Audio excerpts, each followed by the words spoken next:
Good morning students.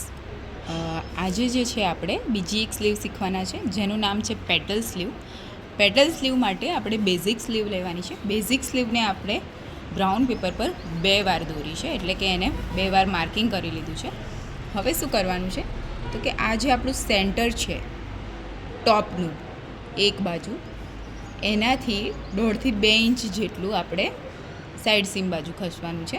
Measurement લઈને એ આપણે marking કરી લીધું છે. અને બીજો જે પાર્ટ કર્યો છે એમાં જે છે બીજી સાઈડે, એટલે કે આ ફ્રન્ટ સાઈડની બાજુ છે, આ બેક સાઈડની બાજુ છે સાઈડ સીમની, તો એ બાજુ આપણે 2 ઇંચ જેટલું માર્કિંગ કર્યું છે.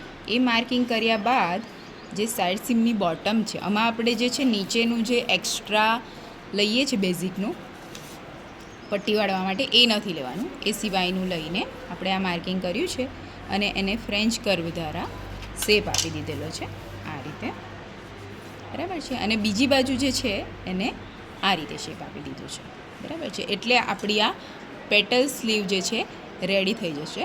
કટિંગ કરીને હું તમને બતાવું કેવી રીતના એનો લુક આવશે. આ રીતે કટિંગ કરીને રેડી થશે, જોઈ શકો છો તમે.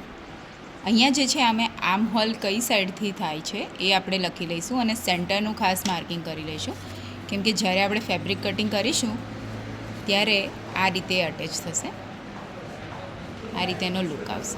એટલે એને આપણે પેટલ સ્લીવ કહીએ છીએ. ઓકે, આગળ પછી આપણે એનું સ્ટિચિંગ કેવી રીતના કરવાનું છે એ જોઈશું.